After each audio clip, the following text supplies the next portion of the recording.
After the end of World War II, the world was split into two, East and West. This marked the beginning of the era called the Cold War.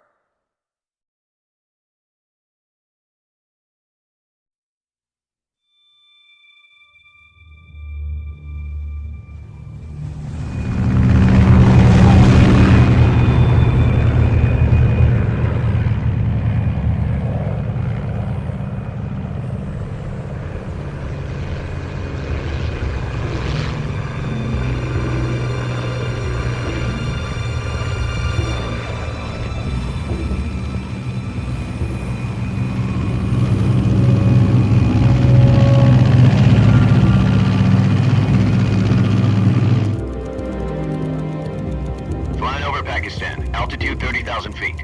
Approaching Soviet airspace. 20 minutes to drop off. Commencing internal depressurization. Equipment check. Arm main parachute. All right. You ready to go? Drop zone still showing a high pressure mass. Cav okay. Good. We've got high visibility.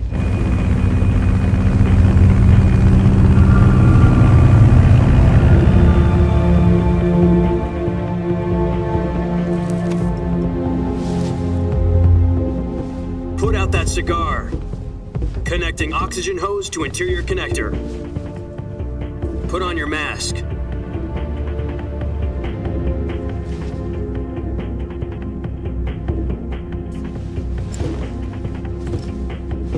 Does this panty waste know what he's doing? Approaching release point. 10 minutes to drop off. Hey, are you deaf? He said put out the cigar and put on your mask.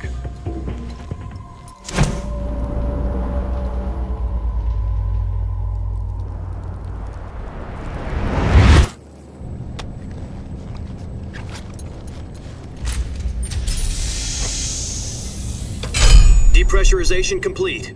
Checking oxygen supply. 6 minutes to drop off. Opening rear hatch.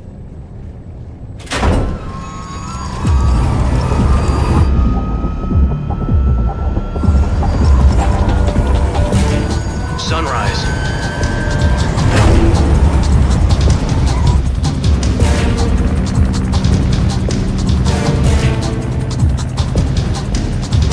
External temperature minus 46 degrees Celsius.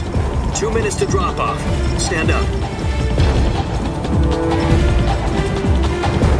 You'll be falling at 130 miles per hour. Try not to get frostbite from the wind chill. 1 minute to drop off. Move to the rear. Activate bailout bottle. This is one for the history books. The world's first halo jump. 10 seconds to drop off. Stand by. Status okay. All green. Prepare for drop off. Countdown. 5, 4, 3, 2, 1. Spread your wings And fly. God be with you.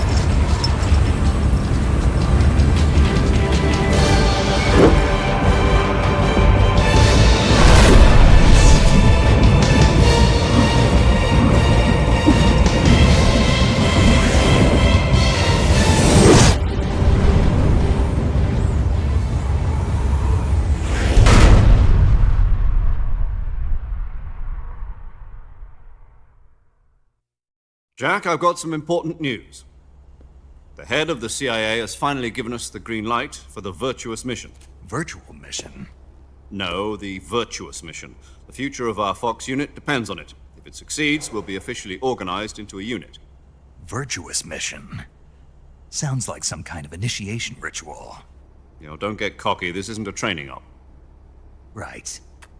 So what exactly is this wonderful mission? Well, about 2 years ago, a certain Soviet scientist requested asylum in the West through one of our moles. His name is Nikolai Stepanovich Sokolov. He's head of the OKB 754 Design Bureau, one of the Soviets' top-secret weapon research facilities, and the East's foremost expert on weapons development. Sokolov? Isn't he that famous rocket scientist? The very same. On April the 12th, 1961, the Soviets achieved the first manned spaceflight in history. The Earth was blue, but there was no God. Well spoken. The rocket that carried Yuri Gagarin into orbit was the A-1, known as the Vostok rocket. Sokolov is said to be the man most responsible for the multi-engine cluster used in that rocket. After Gagarin's flight, Sokolov left rocket development to become the head of the newly established Design Bureau. From a lowly technician to head of a design bureau, that's quite a success story, so why'd he want to defect? It seems he'd become afraid of his own creations. Afraid? Call it a crisis of conscience. And for that, he left his country and his family behind and went over the fence? Not exactly. One of his conditions was that his family was also to be taken safely to the west. We used a mole to get the family out first and succeeded in sneaking Sokolov over the Berlin Wall shortly afterwards. I was the one who conducted the operation. The security on the eastern side was still full of holes back then. Then what? We got Sokolov over in one piece, but the whole ordeal had left him exhausted, and we checked him into a hospital in West Berlin. It took him 2 weeks and more than 600 miles to get from the research facility in the Soviet Union to Berlin. He was in no condition to say anything coherent. And it was only a week later that we had something much bigger on our hands. The Cuban Missile Crisis. October the 16th, 1962, President Kennedy received word that the Soviets were in the process of deploying intermediate-range ballistic missiles in Cuba. The President demanded that the Soviets dismantle and remove the missiles. At the same time, he announced a naval blockade to prevent further missile shipments from reaching Cuba. But the Soviets didn't back down, instead placing their armed forces on secondary alert. Soviet transport ships carrying missiles continued on course towards Cuba. US and Soviet forces went on alert for an all-out nuclear war. Frantic negotiations were conducted through the UN's Emergency Security Council and unofficial channels to end the hair-trigger standoff. Finally, on October the 28th, the Soviet Union agreed to remove its missiles from Cuba, and so the world avoided a nuclear holocaust. But in order to get the Soviets to pull their missiles out, we had to make a deal. You mean the one where the US agreed to remove its IRBMs from Turkey? No. The Jupiter IRBMs deployed in Turkey were obsolete, and we were going to get rid of them anyway. They had no strategic value whatsoever to either the US or the Russians. The Turkey deal was a ruse, a cover story that was fed to the other intelligence agencies around the world. So what did the Russians really want? Sokolov. They wanted us to return Sokolov. You mean the Soviets pulled out of Cuba just to get their hands on Sokolov? That's right. What the hell was he working on? At the time, we had no idea. We were running out of time. It was either give up Sokolov or risk full-scale nuclear war. In the end, we had no choice. President Kennedy gave in to Khrushchev's demand. The next day, I got Sokolov out of the hospital, handing him over to agents on the eastern side. Sokolov kept on screaming, "Save me," until he disappeared from my sight. Then a month ago, we received some new information from one of our moles. About Sokolov? Yes. He was taken back to the research facility and forced to continue working on the weapon in question under KGB supervision. What's more, it's on the verge of completion. So what kind of weapon is it? Something to do with space rockets? No, missiles. Same technology. I guess you're right. We don't know the details, but it appears to be a new kind of nuclear device. For half a year now, the Soviets have been conducting frequent nuclear tests at Semipalatinsk. Something to do with the weapon, I assume. We're talking about a secret weapon so big that Khrushchev was ready to pull out of Cuba to get it back. Is Sokolov still in the facility? No. According to our intelligence, he's in Selinoyarsk, a place in the mountains about 3 miles to the west that's known as the Virgin Cliffs. The Virgin Cliffs. Nice name for a virtuous mission. They moved him there just recently. Why? Apparently, they're conducting a field test of the weapon, but it's our best chance to get him back. This mission would never have been possible if he was still in the research facility. This is our last chance. Sokolov must have known that too when he contacted us.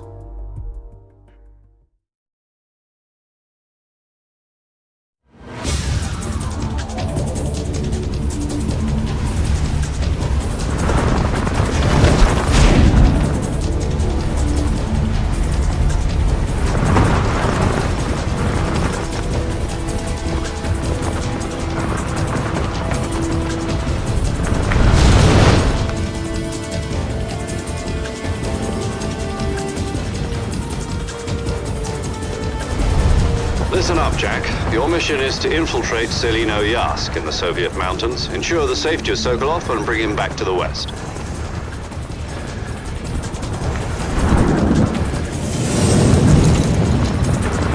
If we don't get Sokolov back before that weapon is complete, we'll be facing a major crisis. The clock is ticking.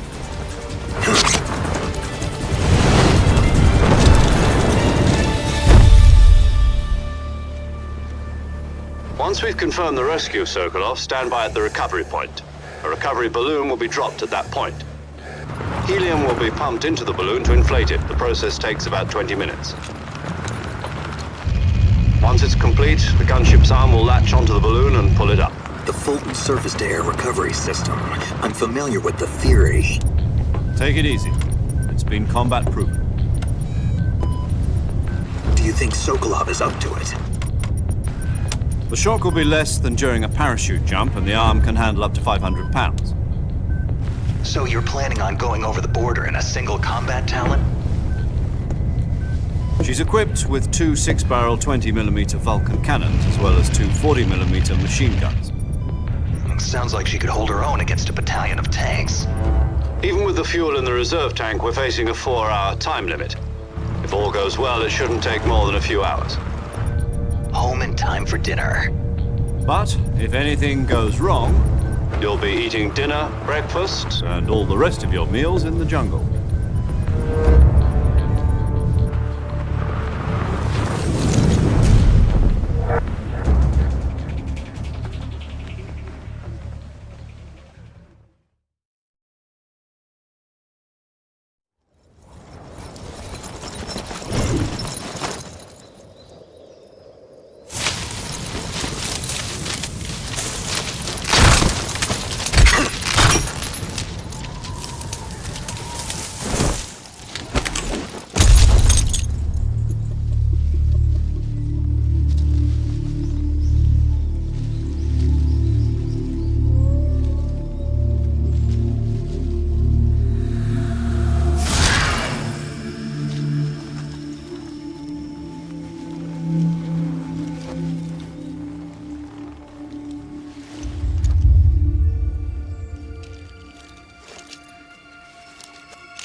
Do you copy? You're already in enemy territory, and somebody might be listening in. From here on out, we'll be using code names to refer to each other. Your code name for this mission will be Naked Snake. I'll be referring to you as Snake from now on. You're not to mention your real name. Snake? What, you don't like snakes? What do you mean? You've eaten one before, haven't you? In survival training. I'm glad to hear that. I don't know if I'd ever order one in a restaurant, but... Be careful, you might not have a choice. What about you, Major? What should I call you? Let's see. I'll be Tom. Call me Major Tom. This will be a sneaking mission. You must not be seen by the enemy. You must leave no trace of your presence. Is that clear? This kind of infiltration is the Fox unit's speciality. In other words, weapons and equipment are procured on site. That goes for food as well. You're completely naked, just as your name implies. Great. Now I see why you asked me if I like snakes. I suppose calling me Snake was your idea of a joke, too. No. There's a good reason for that. I'll tell you later when the time is right.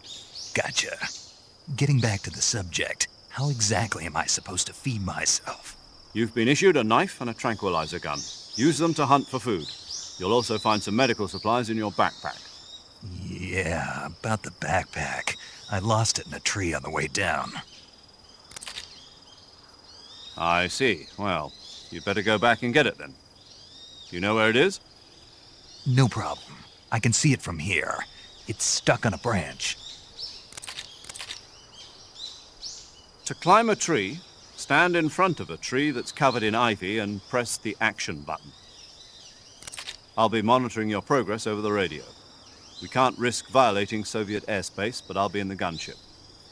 My frequency is 140.85. I'll give you a call if I need to talk to you.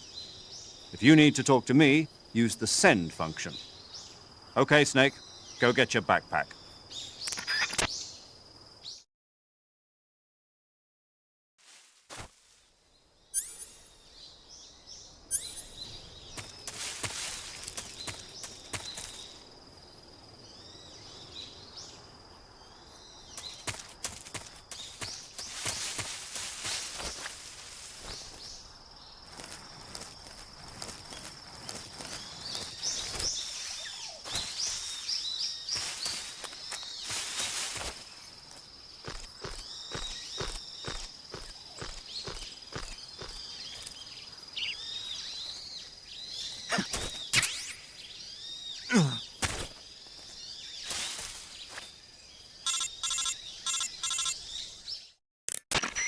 I see you've retrieved your backpack, Snake. To equip a weapon, it's necessary to take it out of your backpack. In the survival viewer, choose Weapon from the backpack. Your available weapons will be displayed in a window in the upper left. From that list, choose the weapon you want to equip and press the Enter button. For other equipped items, just do the same thing from Item. Got it. Use the survival viewer backpack. Yep, that's right. Survival is fundamental to this mission. After you've been out in the field for a while, your stamina will start to drop. If your stamina gets too low, it'll affect your performance. You won't be able to shoot accurately, for example, and your wounds won't heal as smoothly. Keep an eye on your stamina so you don't run out. To recover lost stamina, you can hunt for local flora and fauna. You can use either your tranquilizer gun or your knife to hunt. My only weapon is a Mark 22 Hush Puppy tranquilizer gun? That's right. It's been fitted with its own suppressor. However, the suppressor will deteriorate every time you fire. Once its durability reaches 0, the noise suppression effect will be gone. So don't get too trigger-happy with it. The suppressor's durability is shown in the icon. Any weapons and equipment beyond what you're carrying now, you'll have to find as you go. I have to find my own weapons and equipment? Whose crazy idea was this anyway? Solo covert actions are standard Fox operating procedure. You can't leave any traces of your presence. No weapons, equipment, footprints, sweat, or bodily wastes. The same goes for bullets and cartridges, too. Your presence in enemy territory is already a violation of international conventions of warfare. There aren't supposed to be any American soldiers in Russia. It could spark an international incident. You can't let anyone see you. You can't let the enemy know you're there. This is a stealth mission. You're a ghost, Snake, in every sense of the word. And there'll be no rescue if you're captured. The military and US government will deny any involvement in the affair. Then I'll just have to take care of myself, huh? I'm afraid so. You've been given a fake death pill for that purpose. SIS guidelines stipulate that soldiers on covert ops like this one be issued a potassium cyanide capsule. Tape it to your body so you can take it when you need to. How generous of you. Use it if you're taken prisoner by the enemy. It'll send you into a state of false death for a short time. Fooling them into thinking that I'm really dead. So how do I come back to life? Just take the revival pill. You mean that thing they put in my tooth before the mission? That's the one. But be careful. If you remain in a state of false death for too long, nothing will be able to bring you back. Remember that. I'll keep it in mind. You said this was a solo mission, right? Right. I guess that means I can't count on any reinforcements. Correct. The mission rests entirely in your hands. A real one-man army. Relax. There's a support team ready to back you up over the radio. Who? I'll introduce them to you. This time, survival is of utmost importance. The first member of the support team will be in charge of monitoring your physical condition, acting as a medic, so to speak, as well as recording your mission data. She's a member of Fox as well, and she's here on the gunship with me. She? Hello, Snake. I'm paramedic. Nice to meet you. Paramedic. As in a medic who comes in by parachute. Aren't you going to tell me your real name? Are you going to tell me yours, Mr. Snake? My name, huh? It's John Doe. And they call you Jack for short. You're a regular Captain Nemo. A name means nothing on the battlefield. After a week, no one has a name. What's your name? Jane Doe. Very funny. I wasn't joking, but I'll tell you my name only if you manage to make it back alive. My frequency is 145.73. She's also in charge of recording your mission data. Whenever you want to save, send a message over the reserved save frequency, 140.96. So saving lets me record my mission data. That's right. It also records the state of your health. Good to know. There's one more person I want to introduce you to, Snake. Huh? Speaking of snakes, you remember the boss, don't you? A legendary soldier and your mentor. Actually, it was the boss that got the DCI's authorization in the first place. She's going to be serving as Fox's mission advisor. The boss is? She also helped me plan this mission. She and I were at SAS together. Jack, is that you? How many years has it been? Boss? That's right. It's me. Oh. Talk to me. Let me hear your voice. It's been 5 years, 72 days, and 18 hours. You've lost weight. You can tell just by the sound of my voice. Of course I can. I know all about you. Really? Well, I don't know anything about you. What's that supposed to mean? Why'd you disappear on me all of a sudden? I was on a top-secret mission. You didn't need me anymore. But there were still so many things I wanted you to teach me. No, I taught you everything you needed to know about fighting techniques. I taught you all I could. The rest you needed to learn on your own. Techniques, sure. But what about how to think like a soldier? How to think like a soldier? I can't teach you that. A soldier needs to be strong in spirit, body, and technique. And the only thing you can learn from someone else is technique. In fact, technique doesn't even matter. What's most important is spirit. Spirit and body are like two sides of a single coin. They're the same thing. I can't teach you how to think. You'll just have to figure it out for yourself. Listen to me, Jack. Just because soldiers are on the same side right now doesn't mean they always will be. Having personal feelings about your comrades is one of the worst sins you can commit. Politics determine who you face on the battlefield. And politics are a living thing. They change along with the times. Yesterday's good might be tomorrow's evil. Is that why you abandoned me? No, it had nothing to do with you. I already told you, Jack. I was on a top-secret mission. A soldier has to follow whatever orders he's given. It's not his place to question why. But you're looking for a reason to fight. You're a natural-born fighter, but you're not quite a soldier. A soldier is a political tool, nothing more. That's doubly true if he's a career soldier. Right and wrong have no place in his mission. He has no enemies and no friends. Only the mission. You follow the orders you're given. That's what being a soldier is. I do whatever I have to get the job done. I don't think about politics. That's not the same thing. Sooner or later, your conscience is going to bother you. In the end, you have to choose whether you're going to live as a soldier or just another man with a gun. There's a saying in the Orient, loyalty to the end. Do you know what it means? Being patriotic. It means devoting yourself to your country. I follow the president and the top brass. I'm ready to die for them if necessary. The president and the top brass won't be there forever. Once their terms are up, others will take their place. I follow the will of the leader, no matter who's in charge. People aren't the ones who dictate the missions. Then who does? The times. People's values change over time, and so do the leaders of a country. So there's no such thing as an enemy in absolute terms. The enemies we fight are only enemies in relative terms, constantly changing with the times. As long as we have loyalty to the end, there's no point in believing in anything, even in those we love. And that's the way a soldier's supposed to think? The only thing we can believe in with absolute certainty is the mission, Jack. All right, but do me a favor. What is it? Call me Snake. Snake. Oh, right. Your codename is Snake. It suits you well. That's right. The legendary unit that the boss put together during World War II was a snake. The Cobra unit, a group of heroes that brought the war to an end and saved the world. As long as you've got a legendary hero backing you up, you'll be fine. Isn't that right, Snake? Yeah, I can't think of anyone else I'd rather have with me. Oh, and one more thing, boss. Yes?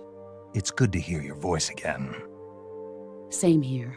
After all, who knows if either of us will make it out alive? Snake, you are always best at urban warfare and infiltrating buildings. But this is the jungle. Survival is going to be key. Those CQC techniques I taught you are sure to come in handy. CQC? Close quarters combat, huh? I've been in the Green Berets for the past few years. I'm probably pretty rusty. Not to worry. I'll be here to help you remember. After all, this is your first actual survival mission. I'll be supporting you over the radio. Where are you, boss? Next to the Major? The boss is communicating with us by radio from aboard a Permit-class submarine in the Arctic Ocean. My frequency is 141.80. Call me if you need my advice on battle techniques. Gotcha. Your mission is to retrieve Dr. Sokolov. Dr. Sokolov is being held in an abandoned factory located to the north of your current position. Avoid heavy combat and don't let anyone see you. Don't forget that this is a stealth mission.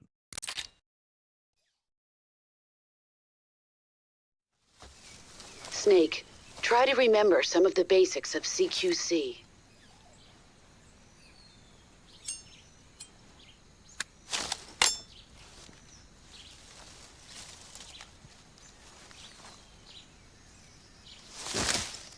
Commencing Virtuous Mission now.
I see you've captured a giant anaconda.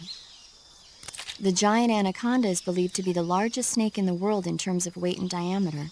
It's not poisonous, but its large size makes it extremely powerful.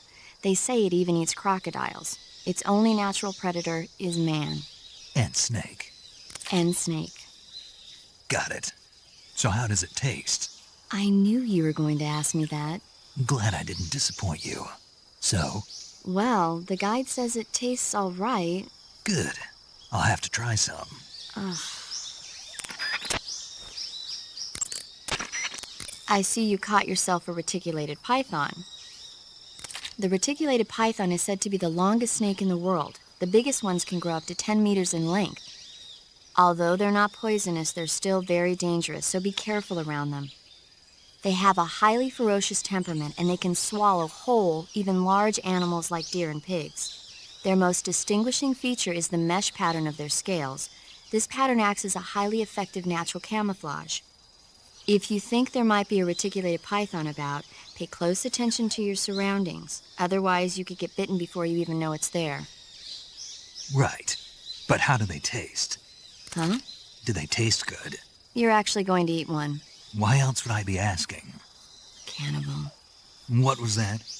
Nothing. Let's see what the guide says. Ah, you're in luck. It says they taste pretty good. Good. I can hardly wait. Ugh. I see you found some Russian oyster mushrooms. The Russian oyster mushroom is an edible variety that belongs to the shimeji family. It's known to be particularly rich in vitamin B1 and niacin. Apparently, it's usually found growing on tree stumps and hollow logs, so look there if you want to eat some. I see you found some Siberian inkcap mushrooms. The Siberian inkcap is a mushroom from the inkcap family. Its life cycle is transitory. As soon as the spores mature, the cap starts to turn black, liquefy, and melt away. And that's why they call it an ink cap? That's right. It doesn't really turn to liquid, but you get the idea. In its immature state, before it melts away, it's valued as a source of food. Just be sure not to eat them while you're drinking alcohol. Why's that? Ink caps contain coprin, which inhibits the function of aldehyde dehydrogenase. This prevents the body from breaking down alcohol, causing a buildup of acetaldehyde. Meaning? Meaning it will give you the hangover from hell. Oh. Wait a minute. What? You think I'd drink alcohol in the middle of a mission? Wouldn't you? Hell no. Well, I'm knocking a shot back now. What? Just teasing you. Uh, Oh, come on. Where's your sense of humor? I need a drink. The gauge below your life gauge is your stamina gauge. It shows, as the name suggests, your remaining stamina. As you consume stamina, your natural life regeneration is slowed and your hands shake more. Your O2 gauge and grip gauge also become shorter. Excessively low stamina can often impede your mission objectives. Make sure you replenish stamina before that occurs. Saving the game, Snake?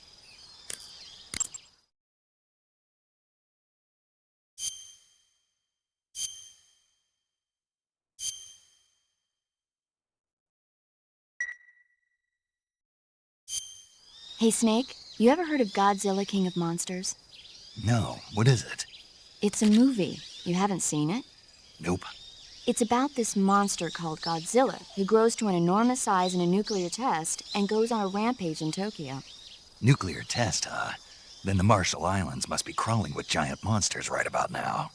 It's just make-believe. Maybe that's why my pants have been so tight lately. Snake, it's a movie, not a report out of Los Alamos. I know. So then what happened? Godzilla is immune to all weapons, and humanity has no way to stop the monster. Dr. Shirazawa develops a new type of weapon, but meanwhile, Godzilla is getting closer and closer to Tokyo, obliterating everything in its path. It was originally a Japanese movie, but they made an American version, too. I recommend seeing the original Japanese one if you ever get the chance. It's mostly mindless fun, but it's also got a serious anti-nuke message as well. Where can I see the original? You'll just have to go to Japan. Really? That's too bad. Well, if you wait 40 years, you might be able to see it in America, too. Why's that? 2004 will be Godzilla's 50th birthday. You think they're still going to be making Godzilla movies then?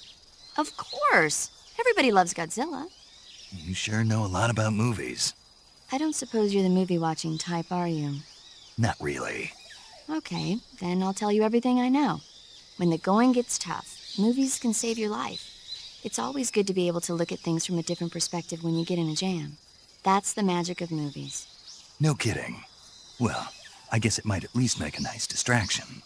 That's the spirit, Snake. Have a little fun.